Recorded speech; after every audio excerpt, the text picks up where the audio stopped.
Speaker గడ్డం ప్రసాద్తో BRS ఎమ్మెల్యేలు భేటీ అయ్యారు. ప్రతిపక్ష సభ్యులకు శాసనసభలో క్వశ్చన్ అవర్ ఇవ్వడం లేదని తెలిపారు.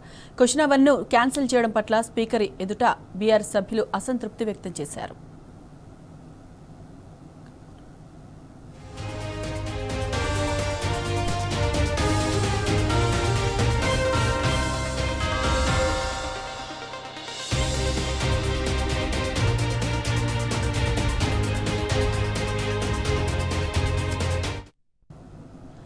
స్పీకర్ గడ్డం ప్రసాద్తో బీఆర్ఎస్ ఎమ్మెల్యేలు భేటీ అయ్యారు. ప్రతిపక్ష సభ్యులకు శాసనసభలో క్వశ్చన్ అవర్ ఇవ్వడం లేదని తెలిపారు. క్వశ్చన్ అవర్ను క్యాన్సిల్ చేయడం పట్ల స్పీకర్ ఎదుట బీఆర్ఎస్ సభ్యులు అసంతృప్తి వ్యక్తం చేశారు.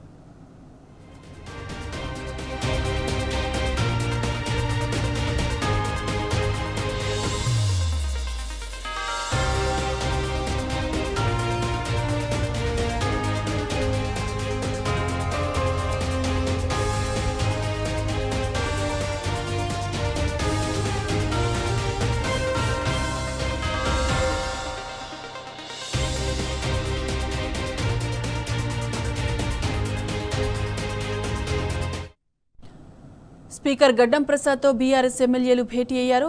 ఇదే అంశానికి సంబంధించిన పూర్తి డీటెయిల్స్ మా ప్రతినిధి లివిల్ అందిస్తారు. లివిల్ చెప్పండి. కొద్దిసేపటి క్రితమే స్పీకర్ గడ్డం ప్రసాద్ తో బీఆర్ఎస్ సభ్యులు భేటీ అయ్యారు. పలు కీలక అంశాలపైన కూడా స్పీకర్ తో చర్చించారు. ఇవాళ ఏదైతే క్వశ్చన్ అవర్ సంబంధించి నిన్న క్వశ్చన్ అవర్ ప్రతిపాదించిన క్వశ్చన్ అవర్ ని వల్ల క్యాన్సిల్ చేయడంతో పాటు క్వశ్చన్ అవర్ లేకుండా 0 అవర్ పెట్టారు. 0 అవర్ మ్యాండేటరీ కాదు, క్వశ్చన్ అవరే మ్యాండేటరీ అని చెప్పేసి కూడా బీఆర్ఎస్ సభ్యులు చెప్పారు. అయితే క్వశ్చన్ అవర్ లో పలు కీలక అంశాలపైన ప్రధానంగా రాష్ట్రంలో రైతాంగం ఎదుర్కొంటున్న సమస్యలపైన క్వశ్చన్ అవర్ లో మేము క్వశ్చన్లు ప్రతిపాదించాం. కానీ వాళ్ళ తీరా క్వశ్చన్ అవర్ లేకుండా చేశారు. అంటే రైతాంగ సమస్యల పట్ల ప్రభుత్వం చిత్తశుద్ధి బయటపడుతుందనే ఒక విధానంతో ఈ విధంగా క్వశ్చన్ అవర్ రద్దు చేశారా అని చెప్పేసి కూడా స్పీకర్ కలిశారు. ఖచ్చితంగా ప్రశ్నోత్తరాలు ఖచ్చితంగా ఉండాల్సిందే అని చెప్పేసి కూడా ఈ సందర్భంగా స్పీకర్ కు విన్నవించుకున్నారు. అంతేకాకుండా జగదీష్ రెడ్డి ఏదైతే మొన్న స్పీకర్ సంబంధించిన సస్పెన్షన్ ఉందో స్పీకర్ సంబంధించిన సస్పెన్షన్ కూడా ఎత్తివేయాలని మరోమారు స్పీకర్ ను కోరారు. ఈ బడ్జెట్ సెషన్ పూర్తయ్యే వరకు కూడా జగదీష్ రెడ్డి సస్పెన్షన్ ఉందో దాన్ని వెంటనే ఎత్తివేయాలని కూడా ఈ సందర్భంగా స్పీకర్ విజ్ఞప్తి చేశారు. అంతేకాకుండా ప్రధానంగా రాష్ట్రంలో కాంగ్రెస్ ప్రభుత్వం వచ్చిన తర్వాత ఈ ప్రోటోకాల్ సమస్య పెద్ద ఎత్తున తలెత్తుతుంది.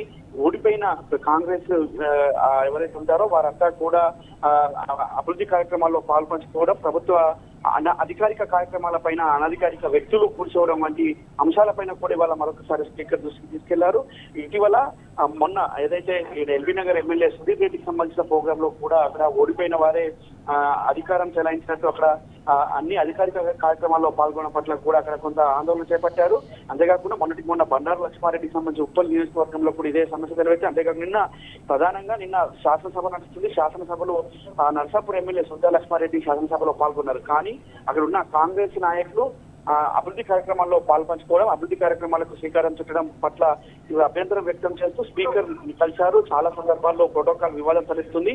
ఈ ప్రోటోకాల్ వివాదానికి ఫుల్ స్టాప్ పెట్టాలి. బీఆర్ఎస్ శాసనసభ్యులు గెలిచిన దగ్గర ఏదైతే కాంగ్రెస్ క్యాడరే అక్కడ శంకుస్థాపన చేయడం, కాంగ్రెస్ క్యాడరే అక్కడ కాంగ్రెస్ నాయకులే అక్కడ అభివృద్ధి కార్యక్రమాల్లో పాల్పంచుకోవడం పట్ల అభ్యంతరం వ్యక్తం చేస్తూ స్పీకర్ కు ఫిర్యాదు చేశారు. ఇప్పటికైనా ఈ ప్రోటోకాల్ వివాదానికి ఒక ఫుల్ స్టాప్ పెట్టాలని చెప్పేసి కూడా ఈ సందర్భంగా స్పీకర్ ను కోరారు. అంతేకాకుండా చాలా నియోజకవర్గాల్లో ఇవాళ ప్రోటోకాల్ సమస్య తలెత్తుంది. ఎమ్మెల్యేలు గెలిచిన బీఆర్ఎస్ గెలిచిన ఎమ్మెల్యేల దగ్గర కూడా కాంగ్రెస్ ఎవరైతే కంటెస్ట్ చేసిన అభ్యర్థులు కావచ్చు, లేదంటే అక్కడ ఉన్న ముఖ్య నాయకులు ప్రధానంగా అభివృద్ధి కార్యక్రమాల్లో పాల్పంచుకోవడం పట్ల అసంతృప్తి వ్యక్తం చేశారు. అధికారులు ఇక్కడ అధికారులను అడ్డం పెట్టుకుని ఈ విధంగా ముందుకెళ్ళడం కరెక్ట్ కాదు. ప్రభుత్వంలో ఒకసారి అధికారంలో ఉండము కానీ అభివృద్ధి కార్యక్రమాల్లో ఒక ప్రజల చేత ఎన్నుకోబడ్డ ఎమ్మెల్యేలుగా మాకు అవకాశం ఉంది, మేమే అక్కడ అభివృద్ధి కార్యక్రమాల్లో పాల్పంచుకోవాలి, కానీ ఈ విధంగా చేయడం కరెక్ట్ కాదని చెప్పేసి కూడా ఈ సందర్భంగా స్పీకర్ చెప్పారు. అంతేకాకుండా పలు కీలక అంశాల సందర్భంగా ప్రశ్నోత్తరాలు రద్దు అనేది నాటికి కరెక్ట్ కాదు. ప్రశ్నోత్తరాల విషయాన్ని మరొకసారి పునర్పరిశీలించాలి. 0 అవర్ పెట్టారు, ప్రశ్నోత్తరాలను రద్దు చేశారు. ప్రశ్నోత్తరాల సందర్భంగా పలు కీలక ప్రశ్నలను కూడా మేము లేవనెత్తాం. రైతాంగం సమస్య ఎదుర్కొంటుంది, తాగునీటి సరఫరా లేదు, ప్రాజెక్టుల కింద పంట పొలాలు ఎండిపోతున్నాయి. అన్ని అంశాలను కూడా మేము ప్రస్తుత సందర్భంగా ప్రజలకు రైతాంగానికి మేలు చేకూర్చే విధంగా మేము చర్చకు తీసుకొస్తే ఈ విధంగా రద్దు చేయడం కరెక్ట్ కాదు, సబబు కాదు. దీనిపైన కూడా పునరాలోచన చేయాలని చెప్పేసి కూడా స్పీకర్ ను బీఆర్ఎస్ సభ్యులు కోరారు.